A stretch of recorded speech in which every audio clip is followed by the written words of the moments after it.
To them, Tsukishima's always been in their lives. He's now part of their memories, accepted without question. Tsukishima is seen as family, as a friend, or even as a lover. I got a rant, y'all. What's good, y'all? It's your boy Guac, Papa Dustin, whatever the hell y'all want to call me. Back at you again with another video today. As always, feel free to follow me on all my other social media down below, my Twitch, TikTok, Instagram, gaming channel, all that good jazz. Now, as you can tell by the title of this video and the intro I just showed you guys, okay, I'm going to be talking about the Fullbring arc from Bleach, okay? Now, to give you guys a little bit of context on why I'm talking about this, okay? A little over a month ago, I ended up binge watching the original run of Bleach, you know, in preparation for the 1,000-Year Blood War arc. And as good as the original run was, I can't help but feel like the Fullbring arc just feels like an odd man out in my opinion, and I'm gonna get into that in this video. So yeah, let's get into it. So one of the main reasons I feel like the 1,000-Year Blood War arc just feels out of place in my opinion is simply because of just the placement and the, you know, timeline it takes place in. Now, I'm gonna be 100% honest, okay? I didn't actually mind the Fullbring arc. Well, I wasn't in love with the arc, okay? I do feel like it sometimes does get unnecessary hate. And I think that's mainly just because of the placement that it's in the story, okay? I mean, it's right after the fight with Aizen, and it's right before the fight with Yuha and the Sternritters, okay, in the 1,000-Year Blood War. You know, it's very awkwardly placed, okay? And while I do get its, you know, story significance, you know, the significance of the arc, in my opinion, just the placement of it overall definitely hurts it, okay? Especially for some people who might just think the villains are very underwhelming, and when you compare it to Yuha and Aizen, of course. Before anyone gets on me, I know the proper way to say his name is Yuhabaha. But I just like calling him Yuha because it sounds a lot better in my head, okay? So I just want to get that out of the way, but anyways, when you compare, you know, Ginjo and Tsukishima to the likes of Aizen and to the likes of Yuha, they can seem, you know, very underwhelming when you compare them to these two powerhouses, and obviously they would, okay?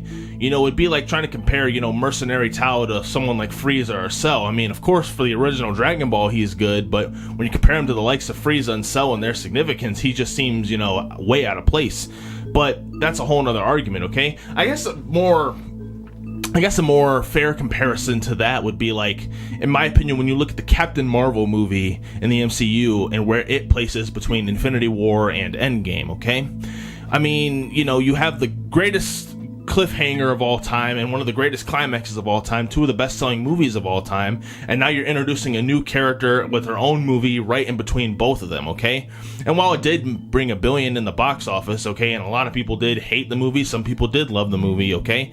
I always felt that when I watched it, it always felt like it's just so awkwardly placed in time because you're having it between this big climax and this big cliffhanger, these big story arcs, and now you're just throwing in this random character with her own movie who ultimately in the last movie isn't really going to do much significance outside of the 20 minutes of screen time she gets.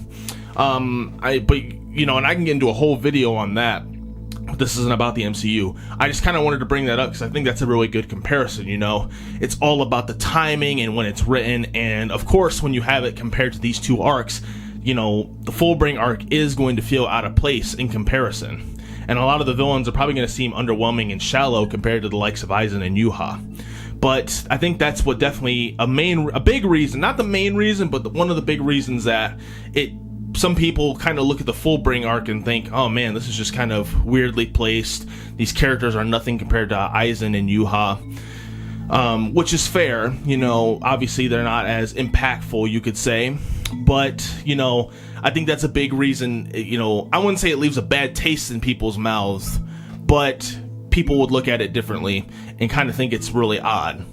But I think another reason it is so, you know, kind of, I don't want to say looked down upon, but it's awkward and kind of feels weird, isn't just because of the placement, you know, in between two of the, you know, biggest arcs with the biggest villains, but I think also when you do compare some of the characters, okay?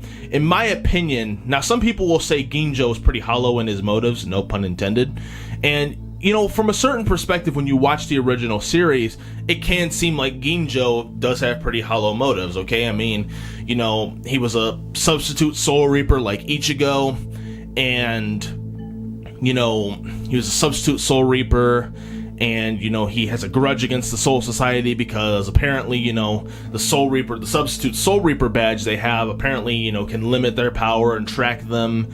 It can limit their power whenever they want to, and so he felt betrayed by the Soul Society. Now some people would look at that and say, oh man, that's his motives, it's pretty hollow. And yeah, I can see where you're saying that. Now I do want to point out that in the Bleach novel, okay, Can't Fear Your Own World, it does flesh out Ginjo's backstory a little bit more, and to say that I believe what happens, now I haven't read the whole novel, so I probably will get something wrong on this, but I believe in that novel it says that Ginjo had some friends that were killed by Shinigami from the Soul Society, which is also why he has a grudge, and it also alludes to some more things on his background. But as I said, I haven't read that full novel, but with that little bit of knowledge, his character is a little bit more fleshed out. So I won't say his motives are completely hollow, but if you haven't read that novel, you would probably see from that perspective that he does seem like more of a hollow villain. But my problem with Ginjo isn't so much his motives, it's more of just how he places in comparison to some other characters in his own organization, particularly Tsukishima. Now, Tsukishima, out of everyone of Execution, because we do figure out he is a part of the Execution faction with all the other Fullbringers, in my opinion, Tsukishima stole the whole show for this entire arc. In my opinion, Tsukishima probably should have been the whole main villain of this entire arc. Or, at least have him and Ginjo switch places. Now, up until that point, we were to believe Ginjo was an ally with Ichigo and that he ultimately wanted to give Ichigo his power so he could return to be a Soul Reaper. But ultimately, we find out Ginjo just wanted to gain Ichigo's powers for himself and ultimately take revenge on the Soul Society, which, let's be honest, would not have fucking worked out. I mean, fucking Captain Yamamoto was a badass. Spoilers for Thousand Year Blood War. But anyways, Tsukishima, in my opinion, Ginjo, while he may have a more fleshed out background when you read some of the novels, he just doesn't really, in my opinion, Tsukishima just had more of an interesting character. He was very cocky, he was very sly, and then he obviously had his, Book at the End ability, which in my opinion is one of the most interesting fucking abilities ever. The ability to basically insert himself into the past. In my opinion, that was a very, very interesting ability, and the fact that this guy was able to hold his own against Byakuya Kuchiki and was able to figure out the weaknesses to Senbon Sakura, which in my opinion is one of the best fucking Bankai and Shikai, versions of Zanpakuto.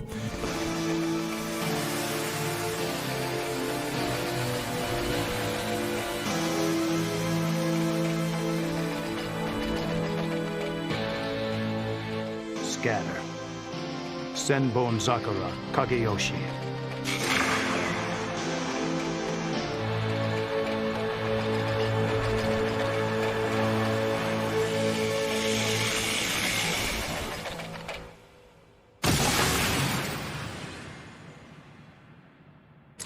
But, to be able to hold his own and just his attitude, he definitely stole the show from the rest of Execution and especially Ginjo. But in the end, some people might see him as a guy who's trying to be a mini version of Aizen with his cockiness and his calmness and his collectedness and his OP abilities. And you could say that. I don't really think that way. I definitely think he stole the show this whole arc. And the fact that he was able to hold his own against a high-level captain such as Byakuya and that whole fight, which in my opinion was one of the best, definitely made him steal the show for me. And in my opinion, he should have been the final villain instead of Ginjo. While Ginjo may have a more fleshed out background now, he still definitely doesn't feel anything compared to Tsukishima, especially when you bring in the Book of the End and everything and the whole plan and scheme they had. But I feel like also the whole final battle with Ginjo himself just feels underwhelming, because even though he's fighting Ichigo and has stolen his powers, he can holofy and do all the things Ichigo can do, he still basically just gets his ass whooped in the end. It's not really much of a fight. Now granted, a lot of Ichigo's fights don't really seem that way. I mean, he kind of just gets a power up and then just curb stomps whoever he's fighting. I mean, the entire final battle with Aizen, while it was great, I mean, he basically just stomped the shit out of Aizen in general. So, even though Aizen technically didn't die because he's immortal, it was still a very, very quick one. We're not getting any, Goku versus Frieza, fights here that last 30 episodes. Ichigo's just taking care of it quickly, which is fine. But I feel like Ginjo, despite being the final boss, got beaten a little too easily. You know, he kind of got taken out. There wasn't really much of a fight for him. You know, Ichigo just kind of got his powers back from Rukia and the other Soul Reapers, and then he just proceeded to curb stomp the shit out of fucking, you know, Ginjo. Which I think definitely hurt Ginjo a lot too. I think that's another big issue I have with it, is just the fact that Ginjo, while he may seem underwhelming in certain things, unless you read some of the novels, he still doesn't really feel like much of a final boss. Especially when you compare him to the likes of Aizen and Yuha, but I'm not trying to do that here. Because obviously no one can really, it's hard to compare, you know, against the two biggest antagonists, okay? But my final issue I think I have with the Fullbring arc in general is just how it feels like there's really no weight to any of the characters, okay? Not merely their motives, but just the story arc in general. Not weight to the characters, but more weight to the storyline, okay? It starts out as a very interesting storyline with Orihime and Chad being manipulated by Tsukishima's Book of the End, you know, Uryu getting hurt and being put in the hospital. And, you know, then we can learn about the Fullbringers. It seems like a very, very interesting arc that ultimately, in my opinion, doesn't really lead to anywhere, you know, because, you know, they claim they want to help Ichigo get his powers back so he can go back to being a Soul Reaper. You know, Chad and everyone wants him to get his powers back so he can go back to fighting and protecting everybody. But in the end, it's just kind of like, you know, when they get to the final battle with Ginjo and all the other members of Execution, it just feels underwhelming in my opinion, because they end up taking Ichigo's powers, and then, you know, Kisuke and all the other Soul Reapers, Rukia, Ishin, his father, all end up putting their, you know, spirit energy and giving Ichigo his powers back because they feel like they owe him for helping them defeat Aizen. Which is cool, but to me it's like, then if they're just gonna give him his, it felt like to me, I hope I'm not rambling on too much, it felt to me like they're just going to give him his powers back anyway. You know, they just all put their energy in and gave him his powers back, and he was able to become a Soul Reaper again, despite the fact that they took his Fullbring abilities. And to me, it's like, you know, it feels like, what was the point of Execution in this whole story? They got beaten pretty easily. You know, I mean, hell, the rest of the members fought the other members of the Soul Society. You know, they fought Renji, you know, Hitsugaya, Kenpachi, I believe Ikaku, the most trash Bleach character, was there, fighting, you know, Byakuya, Rukia, you know, every one of them were fighting, and pretty much everyone they fought against got dog-walked almost immediately, with the exception of Tsukishima and that one guy who can punch and, you know, draw luck or whatever. I forget his name, but I'll throw a picture of him up. You know, he was beating the shit out of Ikaku until Ikaku just, you know, yeah. But, yeah, I didn't really care for that fight either. But either way, you know, it felt, you know, it felt underwhelming. It was a very underwhelming end. And in the end, they almost had nothing to do with Ichigo's improvement. You know, Ichigo just kind of got his powers back from the other Soul Reapers and then proceeded to shit stomp everybody, okay?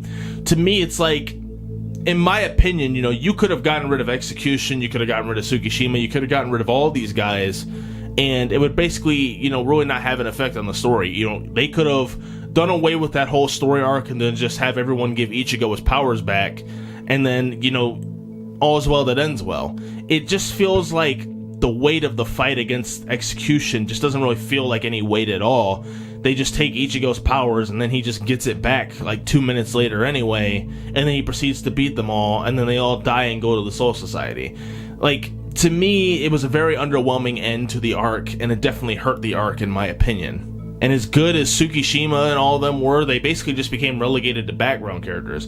Now, I do, spoilers for the 1,000-Year Blood War, I know Tsukishima does help Ichigo in the final battle with Yuha by helping him fix his sword. But, you know, that, you know, which is great. But in my opinion, it's just like, well, Tsukishima helps him, but what the hell is everyone else doing outside of maybe training in the Serite or anything like that? You know, I don't really know that yet. I just know that because that part was unfortunately spoiled for me. So I hope I didn't spoil it for any of you. But obviously I did now. But, you know, we get that little bit of help from him. But to me, it's like the arc, in my opinion, while it wasn't terrible and it definitely was a neat idea, it felt like glorified filler in my opinion. I know I'm probably not the first person to say it. It felt like kind of a filler arc, but it was canon because, you know, it was essential for Ichigo to get his powers back and become a Soul Reaper again. But in my opinion, I feel like you didn't even have to do it through the Fullbring arc. You could have just had, at the beginning of the 1,000-Year Blood War, at the very end of the fight with Aizen, you could have just had everyone do that same thing, put in all their spirit energy, and then give Ichigo his powers back, rather than have this entire arc that ultimately felt like it led nowhere. You know, the whole goal of the arc was basically to get Ichigo to get his powers back and to get strong again. But, you know, then you introduce this whole league of characters that ultimately in the end all just die anyway, and don't really have much of an effect outside of one character in a later arc.